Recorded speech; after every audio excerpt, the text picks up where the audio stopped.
All right, so as we come back, we're going to start talking about colonialism and American Revolution. And this first one is really about the buildup and the laws that are passed and the ways that the colonists in North America, which are the British colonists, which will eventually obviously become the United States, and the way that they are going to react to those laws and really feel about those laws.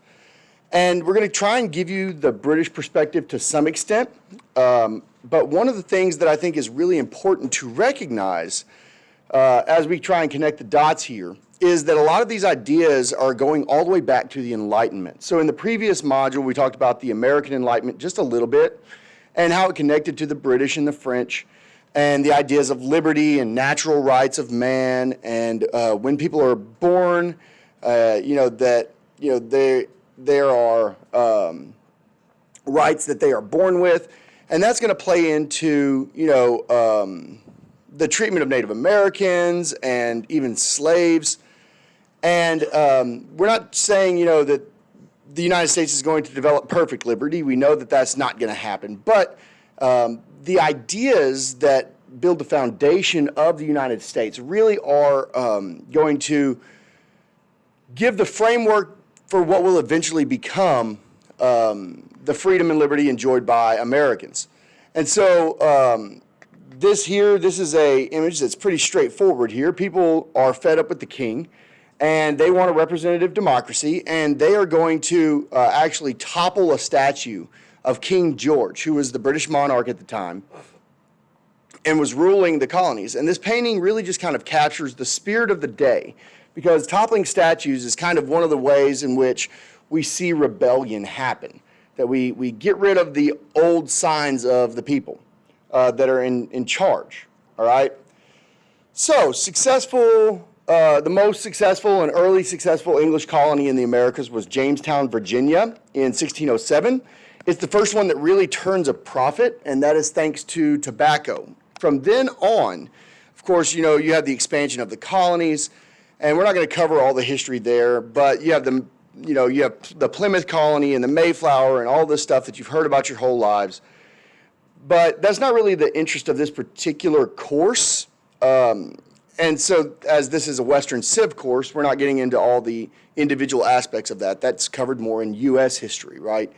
Much more in depth. But basically, the British government starts to pass laws that the American colonists, or the British colonists at the time, felt were kind of heavy-handed, and that they were really a little too harsh. And so, one of the things that you have to really think about as you examine this, do the colonists really kind of overreact to some of these laws?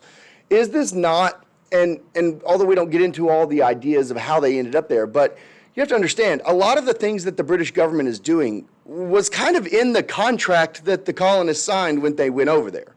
The problem is that most of the colonists that end up in rebellion, the people that signed those contracts did so 100 years before them. They are sitting there going, well, we didn't sign those contracts. Our ancestors did, right? You have the Wool Act and the Hat Act and the Iron Act and all of these things that just prohibit the colonies from manufacturing items themselves. So basically, the colonies have all the raw materials, but they're going to have to ship that back to England in order to produce a good, and then have that good, finished good, come back to America in order to purchase it. So they have to pay for the shipping to send it to England and to be able to sell it, which cuts into their profits. And then they have to pay for the shipping back from England in order to buy the thing they could have just made before they shipped the raw material back to England in the first place. So they're getting double and triple taxed on something they could have just done themselves. You have the Navigation Act that is going to, force America to not be able to sell goods to each other or buy things from anybody else. They're going to have to send it back to England so that England and Great Britain can control the trade and all the trade routes. Then you have the Molasses Act, which taxed French molasses. It's a clear effort by the British to get the colonists to not buy anything from the French. Because remember, the British and the French are kind of rivals of sorts. They say, hey, you can if you're going to buy French molasses, we're going to charge you a 300% tax. Or you can buy British molasses and it's cheap. Well, this is just manipulation, because if they were able to buy it straight from the French without the tax, it would have been cheaper, right? Because it doesn't have to sail all the way across the ocean and then back. The French are just making it there and selling it. And so this is really just an idea that the British government, the British monarch, and British Parliament are just looking to make as much money off the colonists as possible. But again, that's kind of part of the contract these colonists signed. They agreed that everything that they made basically belonged to the British Crown. So they're kind of the ones that are going back on their word, and the British Crown is just saying, hey, no, we're going to enforce the contract you signed. Then you have the Proclamation of 1763 that is going to bar all settlement of colonists west of the Appalachian Mountains. This has a lot of background to this, and you just need to understand that without getting into all the details, this had less to do with the British trying to control the colonists as it had to do with the fact that the British, who were kind of at war in Europe with France and with those other countries and Spain and some of these other countries, they are looking at the colonists and the issues that they're having with the Native Americans. And they're saying, hey, we can't devote all the resources we need to be able to protect you militarily from an all-out war with the natives. So we've made an agreement that the natives are going to stay on that side of the Appalachian Mountains, and we're going to stay on this side, and if you go settle over there, you're breaking the law. Well, the colonists are going, yeah, but there's really good land over there. We want to go settle there.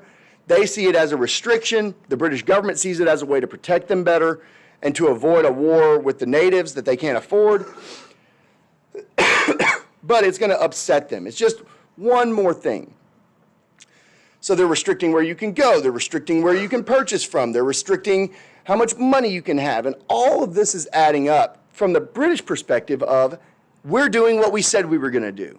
From the colonist perspective, they're saying, oh, well, you spent 100 years not paying attention to us, and now you need money from us, and now you're going to act like a big parent, right?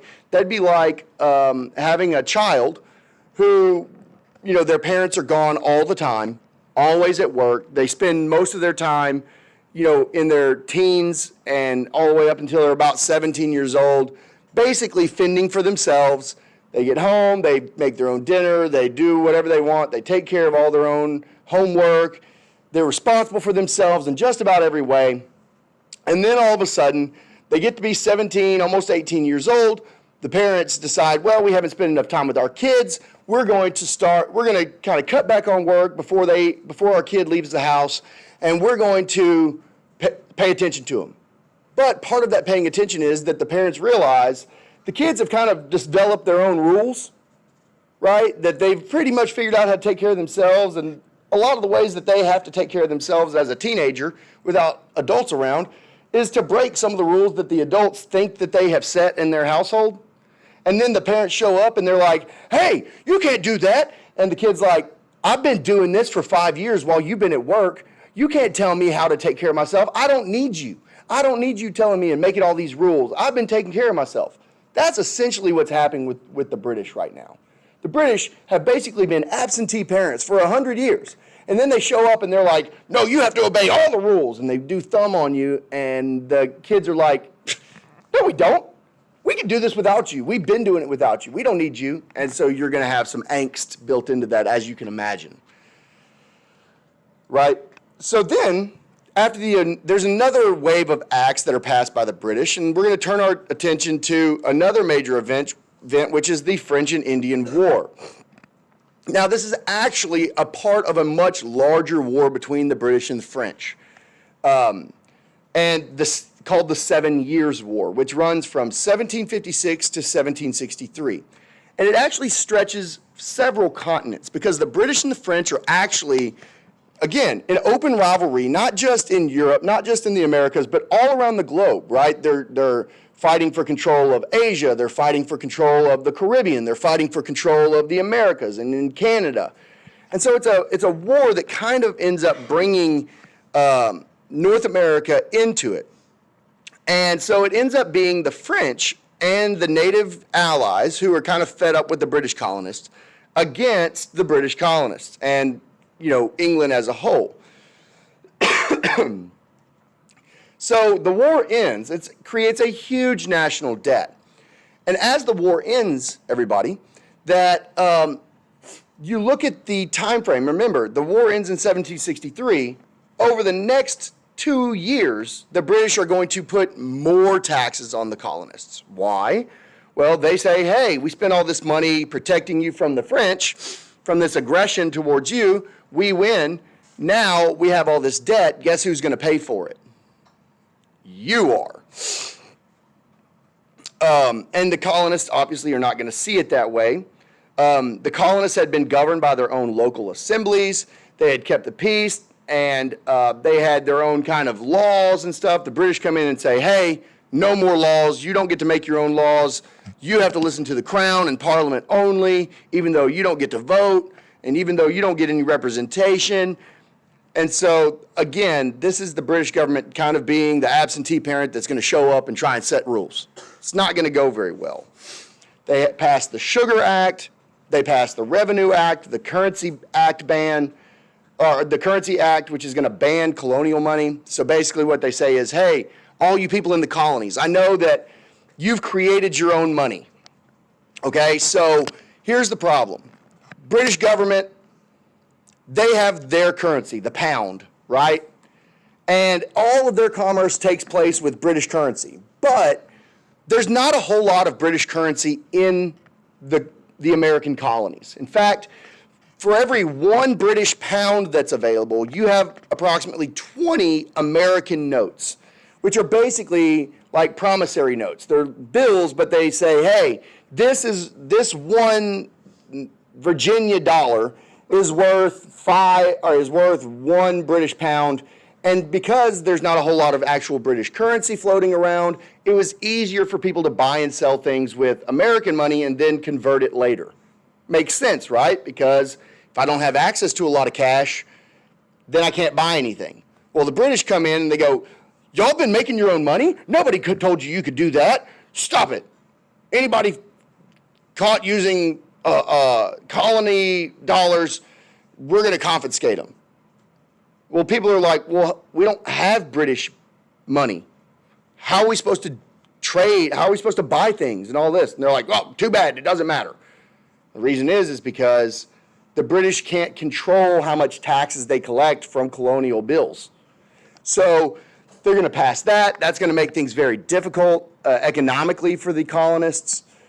They're going to pass the Stamp Act, which is going to basically say if there's any document at all in the colonies that's an official document, unless it has this British stamp on it, it's not real, including like marriage certificates.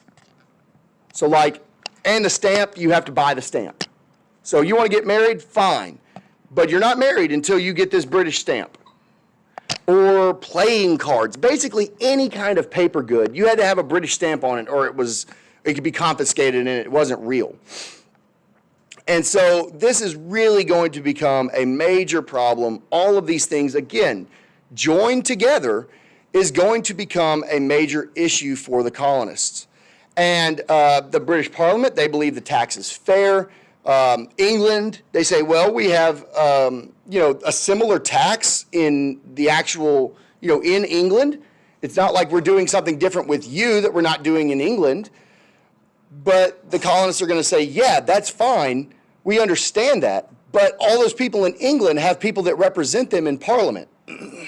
So they actually have a say from people that represent them on whether or not how much this tax is or whether they can implement it. And we don't. And so this is going to be a push. They're going to push back against a lot of these things. There are some, by the time you get to 1770, 1775, that start to see the writing on the wall. They start to realize we need to break away, we need to be independent, but at this point, it's still a very small minority. The vast majority of people believe that they can still, work it out, that they can get the British to see, oh, they just need representation, then we can tax them and it'll be fine. But the Stamp Act is going to cause more indignation than they realized it was. It's a huge tax. Imagine going to Lowe's, okay, or wherever you go shopping. I go to Lowe's a lot. So you go and you buy a shovel at Lowe's, and they give you a receipt, and right outside the door, there's a guy from the government going, hey, I know you just paid taxes, right? You paid sales tax. But now before you leave, make sure you get this stamp on your receipt. And this stamp is another like 5% of whatever you paid. And if you don't get this stamp, your receipt doesn't mean anything. So you're walking, you're in a hurry, so you just walk by them, you forget to get the stamp and pay the extra tax. They come to your house and they go, hey, that's a nice shovel. Where'd you get that shovel? And you go, oh, I bought it. And they go, prove it to me. And you pull out your receipt, but your receipt doesn't have a stamp on it. And they go, oh, this receipt isn't official because you didn't pay the extra tax on it. That means you didn't really buy it. And they take your shovel and take it back to the store. That's going to make some people upset. There's going to be a lot of riots and violence that's going to come out of this. The people that are put in charge of collecting this tax, the colonists are going to try and intimidate them. And one of the ways that they do this is in New Hampshire. They go outside the tax collector's house, and they stand outside his window. Then they make a scarecrow and paint it to look like him and dress it like him. And then they have a mock funeral outside his house. He's watching out the window, and he's like, what are they doing? And then he sees some people carrying a coffin. He's like, who died? And then they open up the coffin, and it's him. And he's like, what? Yeah. They're like, yeah, you keep collecting these taxes. This is going to be you in this box, bro. And so obviously that's going to be, they're going to greatly intimidate them. In fact, these intimidation tactics are so powerful that originally they put 12 tax collectors in the colonies to collect on the stamp tax and stuff. By the end of like 1768 or 1767, all 12 of them had quit. They're like, we're not doing that. They would tar and feather people, literally. They would take them and, pour tar on them, hot tar made to make like ships waterproof. They'd pour tar on them and then cover them in feathers so they look like a chicken, which was also very, very uncomfortable and painful because you just had hot tar poured on you and then the embarrassment of being feathered. You have people like the Sons of Liberty that show up and they start saying, hey, no taxation without representation, right? We want representation. And so places like Boston, the taxes are going to hit very hard because they're big on trade and receipts and paperwork and all of this stuff. And it's really going to hit them very, very hard. And they're not allowed to vote on it anymore. They agree that Parliament, they get together, they say, hey, we're going to write a letter to Parliament and say they have no right to issue these taxes. They're going to be violent. They're going to do all these things. And eventually, the system, as I said, is going to fall apart. England is hit very, very hard by this because America is also going to say, well, if you're going to tax us really high on stuff that we have to buy from you, we're not going to buy anything from you. Well, the colonists purchasing goods from Great Britain is like 1/4 of Great Britain's income. So when they go on and they start boycotting, the British government's like, oh, we're losing a lot of money. This is really going to hurt the British economy. And actually, people living in London, the merchants and the wholesalers and these people, they are actually hurt so badly, they go to Parliament and they go, hey, you gotta back off on these taxes. They have just decided to not buy stuff from us, and it's killing us. So will you back down a little bit? And they actually have Parliament repeal the Stamp Act. But when they repeal the Stamp Act, everybody's like, yay! And so 1766, the colonists are like, yay, they listened to us. Maybe we can work this out. We love being British. See, this is what it's supposed to be like. They listen to their people. And then Parliament immediately passes something called the Declaratory Act, which basically says, hey, we know that we kind of passed the Stamp Act and that wasn't right, but now we're going to pass something that says any taxes we want as it applies to the colonists we can pass without their consent. So maybe we were wrong on the Stamp Act, but anything we pass from here on out, we're going to just do that and we don't have to ask you. That's kind of messed up.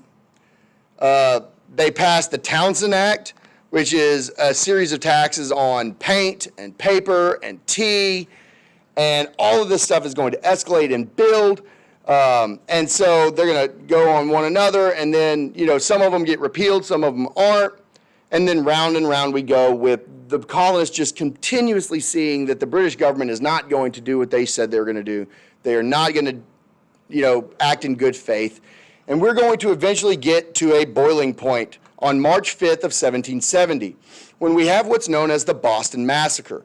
Now, you have this image here, and it's kind of seen as this bloody massacre perpetrated by the king on Boston, and you know, Paul Revere, you know, puts this in his paper, and he sells this all over the place. Oh, Boston Massacre. But what we know now is that, and what we really everybody knew, was that this is sensationalized. It is absolute propaganda. Even the name Boston Massacre is a misnomer. Like 7 people died. Like 7, for real. And there's a lot to it, you know? And so they kind of make it seem like this officer, just these people were gathering peacefully. Oh, it's a peaceful protest. It's a peaceful protest. And then they just started shooting us. But that's not exactly what happened. What happened was they were picking on a soldier and throwing rocks and clubs and threatening him.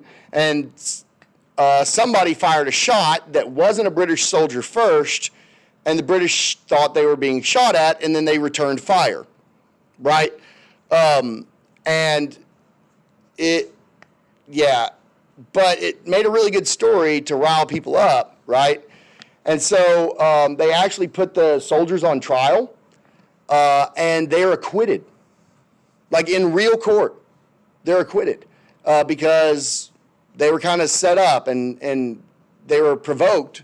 And funny enough, the person who actually defended them in court was a guy named John Adams. How about that? President John Adams. John Adams actually was a lawyer in Boston and says, hey, I stand for justice. I think if these guys are guilty, they should be punished, but they should also have a fair trial. And he actually defends them, and they, through the court process, find out again that these guys are really innocent, that they didn't just fire into the crowd. But by that point, it was too late. Paul Revere had already put all this out there. He's exaggerating it. And by that time, everybody is going to think that the British are just, they don't care. They're just going to attack us. The Townshend Act, again, all of them are repealed except for the Tea Act, which is and so the Tea Act is going to be kept in place because of the British East India Company, and they want to have the Americans only buy tea from them, even though they can get it cheaper from other places. The British colonists are not going to like this. They're going to, again, begin to boycott British tea. And so you have what is the equivalent of millions of dollars of British tea just sitting out in harbors waiting to be unloaded from ships, but the colonists refuse to unload them because they say, we're not buying them. We're not paying the tax on this. We're not buying it. You can keep it on your boats. Well, they decide, oh, well, you know, we're going to just leave it there, and then we're going to charge you for the tax anyways, even though you're not doing it.